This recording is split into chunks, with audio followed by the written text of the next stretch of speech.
அக்னி defence academy ITBP இந்தோ Tibet எல்லை பாதுகாப்பு படையிலிருந்து constable ட்ரேட்மேனுக்கான notification வெளியிட்டு இருக்காங்க. ஸோ நீங்க கான்ஸ்டபிள் ட்ரேட்மேனுக்கு அட்டன் பண்ணணும் அப்படின்னா 10th பாஸ் பண்ணியிருந்தா போதும், உயரம் 165 சென்டிமீட்டர் இருந்தா போதும். பொதுவா கான்ஸ்டபிள் கேட்டகரியில 170 சென்டிமீட்டருக்கு தான் பார்த்தா அப்படின்னா மத்திய ஆயுத படைப்பிரிவுகளுக்கு ஆட்களை தேர்வு பண்ணுவாங்க. ஆனா இந்த ட்ரேடுக்கு மட்டும் பார்த்தா அப்படின்னா 165 சென்டிமீட்டர் உயரம் இருந்தா போதும். ஸோ இந்த ட்ரேடை பத்தின டீடைல், செலக்ஷனுக்கான டீடைல் A to Z கிளியரா நான் அந்த வீடியோல கொடுத்துருவேன். ஸோ நீங்க யூனிஃபார்ம் சர்வீசஸ்க்கு ட்ரை பண்றீங்க அப்படின்னா ஷியோரா நம்மளோட சேனலை ஃபாலோ பண்ணுங்க. யூனிஃபார்ம் சர்வீசஸ்க்கான பயிற்சி வகுப்புகள் நம்மளோட அக்னி டிஃபென்ஸ் அகாடமில நடைபெறுது. ஸோ நீங்க நம்மளோட பயிற்சி மையத்தில் வந்து ஜாயின் பண்ணீங்க அப்படின்னா ஒரே முயற்சியில உங்களை 100% வெற்றி அடைய செஞ்சிருவேன். ஸோ எனக்கு தேவை ஃபுல் கோஆபரேஷன், முழு ஒத்துழைப்பு தர நீங்க தயாரா இருந்தீங்க அப்படின்னா உங்களோட ரிசல்ட்டை முழுமையோடு தர நான் தயாரா இருக்கேன். ஷியோரா வந்து ஜாயின் பண்ணலாம். ஓகே, வீடியோக்குள்ள போலாம். ஃபர்ஸ்ட் பார்த்தோம் அப்படின்னா இந்த ரெக்ரூட்மெண்ட் ஐடிபிபி கான்ஸ்டபிள்கானது. ஸோ கான்ஸ்டபிள்ல ட்ரேட்மேன் கேட்டகரியில வரும் இந்த கிச்சன் சர்வீஸ் அப்படின்ற போஸ்ட். இதுக்கு முன்னாடி இதை குக் அப்படின்ற ட்ரேட்ல செலக்ட் பண்ணாங்க. இப்போ வந்து கிச்சன் சர்வீஸ் அப்படின்னு சொல்லி செப்பரேட்டா செலக்ட் பண்றாங்க. ஸோ இந்த கான்ஸ்டபிள் கிச்சன் சர்வீஸ் ட்ரேடுக்கு வந்து பார்த்தா அப்படின்னா ஆன்லைன்ல மட்டும்தான் அப்ளை பண்ண முடியும். ஆன்லைன்ல அப்ளிகேஷன் பார்த்தா அப்படின்னா இன்னையில இருந்து, அதாவது 2/9/2024 இருந்து 1/10/2024 வரைக்கும் நீங்க ஆன்லைன்ல அப்ளை பண்ணிக்கலாம். ஆன்லைன்ல ஐடிபிபியோட ரெக்ரூட்மெண்ட் வெப்சைட் வழியா தான் அப்ளை பண்ண முடியும். ஸோ இந்த பிட்வீன் டேட்ஸ்க்குள்ள நீங்க ஆன்லைன்ல அப்ளை பண்ண பாருங்க. மேக்ஸிமம் அப்ளிகேஷன் ஓபன் ஆன 1 or 2 வீக்குள்ள அப்ளை பண்றது பெட்டர் தான். ஏன்னா நீங்க லாஸ்ட் 1 வீக் அப்ளை பண்ணீங்க அப்படின்னா சர்வர் கொஞ்சம் பிஸியா இருக்கும், அப்ளை பண்றதுல நிறைய சிரமங்களை சந்திப்பீங்க. ஓகே, வேகன்சி டீடைல பத்தி பாத்திரலாம். ஓவராலா இந்த குக்குக்கு பார்த்தா அப்படின்னா 819 காலிப்பேடுகள் கொடுத்திருக்காங்க. இதுல மென்னுக்கு பார்த்தோம்னா 697, உமனுக்கு 192, டோட்டலா 819 வேகன்சிஸ் டிவைட் ஆகுது. இதுல அன்ரிசர்வ்டுக்கு 389, மென்னுல எஸ்சிக்கு 41, எஸ்டிக்கு 60, ஓபிசிக்கு 138 கொடுத்திருக்காங்க. ஃபீமேல்ல unreserved 69, SC 7, ST 10, OBC 24 vacancies கொடுத்திருக்காங்க. ஸோ நீங்க இந்த வேகன்சியை பொறுத்த வரைக்கும் உங்களுக்கு தேவைப்படுறது ஒன்னே ஒண்ணுதான். ஸோ அதுக்கு நீங்க குவாலிஃபைடான நபர், நல்லா படிக்கிறீங்க, ஸ்கில் டெஸ்ட் கிளியர் பண்ணிடுறீங்க அப்படின்னா ஈஸியா நீங்க தான் அட்டென்ட் பண்ணலாம். ஸோ செலக்ஷன் ப்ராசஸ் பத்தி இப்ப பாத்துடலாம். ஸோ ஃபர்ஸ்ட் வந்து பார்த்தா இதுக்கான எலிஜிபிலிட்டி ஏஜ் பொறுத்த மட்டும் மினிமம் 18 வயசு கம்ப்ளீட் ஆயிருக்கணும். ஸோ மினிமம் 18 வயசு முடிஞ்சிருச்சு அப்படின்னா நீங்க இந்த செலக்ஷன் அட்டென்ட் பண்ண தகுதியான நபர். மேக்ஸிமம் 25 வயசு வரைக்கும் கொடுக்குறாங்க. ஸோ இதுல இருந்து ஓபிசி கேண்டிடேட்ஸ்க்கு +3 இயர்ஸ் 28 வயசு வரைக்கும் அப்ளை பண்ணலாம்.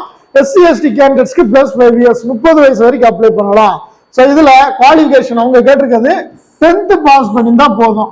ஸோ 10th பாஸ் பண்ணிருக்கீங்க அப்படின்னா நீங்க இதற்கு விண்ணப்பிக்க தகுதியான நபர். இந்த குக்குக்கு அடிஷனலா அவங்க கேட்டிருக்கிறது NSQF சர்டிபிகேட். இந்த NSQF சர்டிபிகேட் இருக்கணும். அப்படி இல்லை அப்படின்னா NSDC அப்படின்னு சொல்லுவாங்க, இந்த சர்டிபிகேட் இருக்கணும். ஸோ இந்த NSQF அப்படி இல்லைன்னா NSDC அப்படின்ற சர்டிபிகேட்ல ஏதாவது ஒன்று இருந்துச்சு அப்படின்னா நீங்க இந்த ட்ரேடுக்கு அப்ளை பண்ணலாம்.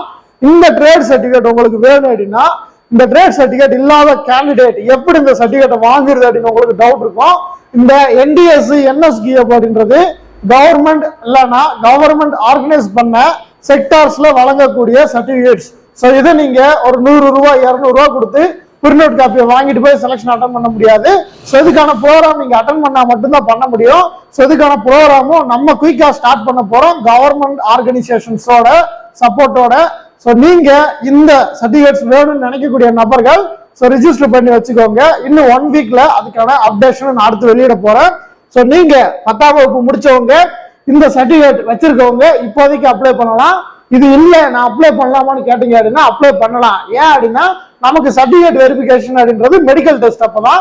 அதுக்குள்ள நீங்க இந்த சர்டிபிகேட்டை வந்து பார்த்தோன்னா வாங்கிடலாம். ஜஸ்ட் 30 டேஸ் தான் ப்ரோக்ராம். ஸோ அதுக்குள்ள நீங்க இந்த சர்டிபிகேட்டை ஈஸியா வாங்கிடலாம். அடுத்ததா பார்த்தா அப்படின்னா செலக்ஷன் ப்ராசஸை பொறுத்த வரைக்கும் உங்களுக்கு பிசிக்கல் டெஸ்ட் இருக்கும், ஸோ ரிட்டன் டெஸ்ட் இருக்கும், மெடிக்கல் டெஸ்ட் இருக்கும். ஸோ இந்த 3 கட்ட தேர்வுகள் நீங்க கடந்தாகணும். இதுல பிசிக்கல்ல வந்து பார்த்தா அப்படின்னா பிசிக்கல் ஸ்டாண்டர்ட்ஸ் அதுதான் ரொம்ப முக்கியமான ஒண்ணு. பிசிக்கல் ஸ்டாண்டர்ட்ஸை பொறுத்த வரைக்கும் அனைத்து தரப்பினருக்கும் 165 சென்டிமீட்டர் கொடுத்திருக்காங்க. நீங்க எஸ்டி கேண்டிடேட் அப்படின்னா 162.5 இருக்கலாம். இதே நீங்க உமன்ஸ் அப்படின்னா அனைத்து தரப்பினருக்கும் 155 தான் கொடுத்திருக்காங்க. எஸ்டி கேண்டிடேட் அப்படின்னா நீங்க 152 சென்டிமீட்டர் இருக்கலாம். செஸ்ட்டை பொறுத்த வரைக்கும் ஆண்களுக்கு மினிமம் 75 இருக்கணும், மேக்ஸிமம் பார்த்தா அப்படின்னா 80 இருக்கணும் அப்படின்றத கேட்டிருக்காங்க. உமன்ஸ்க்கு செஸ்ட் மெஷர்மெண்ட் கிடையாது. ஸோ இவ்வளவுதான். ஸோ பிசிக்கல் ஸ்டாண்டர்ட்ஸை பொறுத்த வரைக்கும் ஸோ பிசிக்கல் டெஸ்ட்டை பார்த்துடலாம். அடுத்ததா செலெக்ஷன் ப்ராசஸ்க்குள்ள போயிடுவோம். ஸோ ஃபர்ஸ்ட் நீங்க செலெக்ஷனை பொறுத்த வரைக்கும் மெஷர்மெண்ட்டை முடிச்சிருவாங்க. ஸோ மெஷர்மெண்ட்ல குவாலிஃபைட் ஆகக்கூடிய கேண்டிடேட்ஸ் தான் அடுத்த கட்ட தேர்வு PET பிசிக்கல் எஃபிஷியன்சி டெஸ்ட்டுக்கு போவீங்க. இந்த எஃபிஷியன்சி டெஸ்ட்டை பொறுத்த வரைக்கும் ஆண்கள் 1.6 கிலோமீட்டர் ரேஸை 7 minutes 30 seconds முடிக்கணும். அதுக்கு அடுத்ததா அவங்களுக்கு ஒரு 10 நிமிஷம் இடைவெளிக்கு அப்புறம் 10 feet லாங் ஜம்ப் தாவ சொல்லுவாங்க. அதுக்கு 3 சான்ஸ் கிடைக்கும். ஸோ அதுக்குள்ள நீங்க கிளியர் பண்ணிடணும். அதுக்கு அடுத்ததா 3.5 feet 3.5 feet பார்த்தோம்னா ஹை ஜம்ப் தாவ வேண்டியது இருக்கும். அதுக்கு 3 சான்ஸ் கொடுக்குறாங்க. அதுக்கு அடுத்ததான் ஃபீமேல் கேண்டிடேட்ஸை பொறுத்த வரைக்கும் 800 metre race 4 minutes 45 seconds clear பண்ணணும். 9 feet லாங் ஜம்ப் தாவணும். அதுக்கப்புறம் 3 feet ஹை ஜம்ப் பார்த்தா அப்படின்னா தாவ வேண்டியது இருக்கும். இதுல குவாலிஃபைட் ஆகி அடுத்த ஸ்டேஜ் போகக்கூடியவங்க பார்த்தா அப்படின்னா ரிட்டனுக்கு போவீங்க.